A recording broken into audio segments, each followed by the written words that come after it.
welcome back to the Movie Club Emporium and our first review of a brand new movie from 2026. That's exciting. And this one is one that I know a lot of people, especially here on YouTube, are going to be talking about. This is the new independently made, independently released uh, horror film based on a video game that isn't completely and utterly hated by the critics. We're talking about the video game adaptation and passion project of one major YouTube OG with Markaplier's Iron Lung. Now, full disclosure, and I feel like I should state this. Um, I have not played Iron Lung. And not until somebody goes, "Oh, it's based on a video game." I just assumed he being Markiplier, made a horror movie, kind of like Stuckman did with Shelby Oaks last year. Um, and then of course the hugely successful Raka Raka guys with Talk to Me and Bring Her Back, and they're like, "No, it's a video game adaptation. It's kind of a passion project." And I was like, I've never played that game. I've never seen it played. I did not watch a lot of Markiplier. Video game watching has never really been um honestly kind of on my radar. I will tell you that right now I wasn't even introduced to the Game Grumps until uh when I was working with a certain Federal Express of a delivery service. The guy I was training with would listen to compilations on his phone, just the audio of it, and that's where I was introduced to Grumps. So video gaming, watching video games has never been kind of in my wheelhouse. So I was nowhere near in the hemisphere biosphere of one Markiplier. But as somebody who loves movies, and we grew up making movies in high school, and somebody who has the platform and the fan base to get something like this done, I thought, why not? And the fact that they're actually releasing it in the theater is pretty crazy. So I got to see it, and I gotta tell you, it was perfectly fine. Again, I know nothing of this game. I've never played it. Um, I did some looking afterward, and it's kind of a Five Nights at Freddy's, which I've never played that either. I did enjoy this movie more than that first Five Nights at Freddy's. I haven't seen the second one. Um, the first and foremost, and kind of the biggest um attribute of this film is that you can feel that this is somebody's baby because um like this dude went all and he's directing it, he co-wrote it, he stars in it. What depending on how you feel if that's good or bad kind of varies from people to people, but this was his thing. It's a love letter to this game. Um and so a lot of the stuff that involves the game, so far as I've seen online, people are saying, well, he got it right. Like he really does pay service to this game. However, in looking at it, it doesn't sound like all that of a um kind of a game that really needs kind of an adaptation.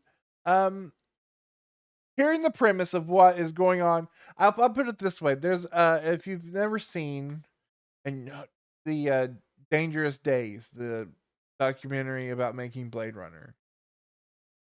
They talked to the original screenwriter, Hampton, Hampton something, Fincher, Hampton Fletcher, something like that. Pardon me. Um, about how he's describing kind of the bare bonesness of the story, and that Ridley Scott keeps saying, "That's great. but what's outside the window. And if you've seen Blade Runner, you kind of tell that's where Ridley Scott like wanted to take it. It wasn't a room movie, and this is, and a part of it is, of course, it is a movie based on a video game where you are one dude stuck in a submarine.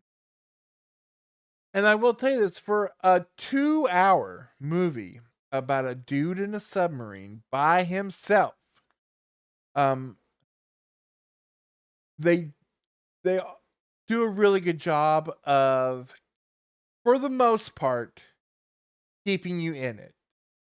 Um, I do feel like there's a lot of time in this movie where I was kind of like, I mean, it's a slow burn, and I get it.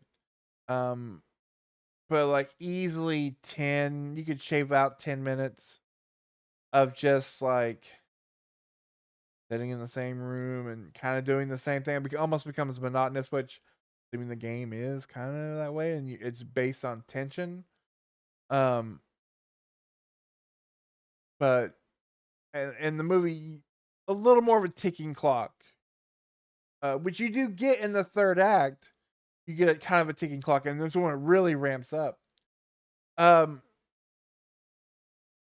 Kudos to Markiplier because I know the guy's like a YouTuber. He's not really a big actor. Um, but I think he does for the most part a really good job in this movie. You can definitely tell he's very young in his acting career. There's some particularly emotional moments that I feel are kind of missed. Uh, but all in all, I do believe him for the most part as this character. Now, I will say this, knowing him, again, I've never really watched his stuff, but Ashton used to be huge into the react video, like the YouTubers react to things videos. And so we had to watch those all the time. And so seeing him on there, knowing he's like one of the like pillars of YouTube. When the movie starts and we're doing all the kind of this lore dumping, and it's just him, and you're just kind of like, he's supposed to be this character, but in your just head you're like, Markiplier.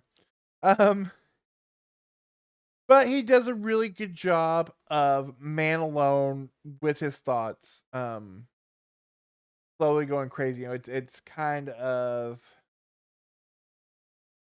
being the only person in the room having to act off yourself, and like it's not, it's got to be one of the hardest things. I mean, there's that famous video of Ian McKellen as Gandalf on the set of like the first Hobbit, like just breaking down because of all the special effects with all the hobbits. He was like, and the dwarves, he was like in a room alone and just like broke down because he does a good job there. I will say the story, and I guess it's somewhat expounded on. The idea of just the basic elevator pitch of this movie sounds amazing, and there's a lot of uh pieces of Lovecraft. Which, number one, I'm a sucker for underwater horror. Always have been. Anytime we're gonna talk about underwater horror movies, I mean you've already got a baseline of like, we're already at like a 4. They're at the bottom of the shelf, but it's underwater, or possibly 5. And just for them to be like, oh no, it's an ocean of blood. Okay. And you have this algae, these creatures, these Lovecraftian creatures that you can't see. We never really truly see them, all in these weird like X-ray photos. Um, all that's really cool. Honestly, my biggest problem in this movie, besides kind of the pacing, and I get, I'm a sucker for a slow movie. I love Ty West, but again, 10-20 minutes you can shave. Also, I don't know, I don't know if it was just me. I've seen other people talk about it. The audio. Now, the audio of these sounds, what's going on outside of the submarine, and all of that, the pops and bangs. It's loud, and it's definitely like meant to like immerse you. However, the for whatever reason, because of that, the dialogue especially when he's communicating with the outside world, which is just through this like speaker, so it's already kind of compressed anyway, is way back in the mix. And so there's a lot of times where we're clearly like lore dumping, but I can't quite understand what they're saying. And there's moments where I out and out feel like as I'm sitting there going, are we not supposed to hear what they're saying? Or is it just really badly mixed that way? And it definitely has a look of a movie that is wildly, it looks great for as cheap as it is, and how well, amazing what they've done, both visual and practical effects wise. Um, Toward the end, it kind of gives off without too many spoilers. You start getting some a little bit of like Tetsuo and stuff like that. Some really cool stuff. Some icky goo. Of course, the movie I guess holds the record for the amount of blood per movie. Um, but I just feel like there's so much potential to go outside of the sub. I know this movie couldn't do that. I would be curious to see if we were ever able to maybe not quite take that concept and not be quite so faithful with it, what you could do. Because just that pitch is like that sounds like that's the most metal thing I've ever heard. And yet it is a man alone in a boat. Um that's done well and really well. And you could this is the first movie. Man, he's bright future. I'm super excited to see what he does next. The other weird thing about this is this in the theater. This definitely felt, and while it looks great on the big screen, it looks great. It's shot great. There's a lot of great shots, especially to break up the monotony of like we're just sitting in a room. It still even then was just like I could have watched this on a really nice TV in 4K. I could have rented it from Fandango. However, if you are a fan of Markiplier, of his stuff, then by all means, if you can, go see this and support him because that's awesome to be able to build a platform so big that you're able to do essentially the like your passion. And he was able to do it, and that's freaking awesome.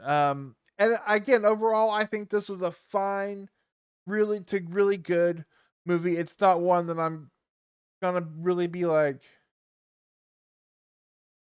maybe if because Ashton was gonna watch it, but he didn't get to. If he wants to watch it, maybe I'll watch it again with him. Other than that, like I'm not gonna. This isn't gonna be a big thing for me. But overall, I think I did, and I did really appreciate the making of it.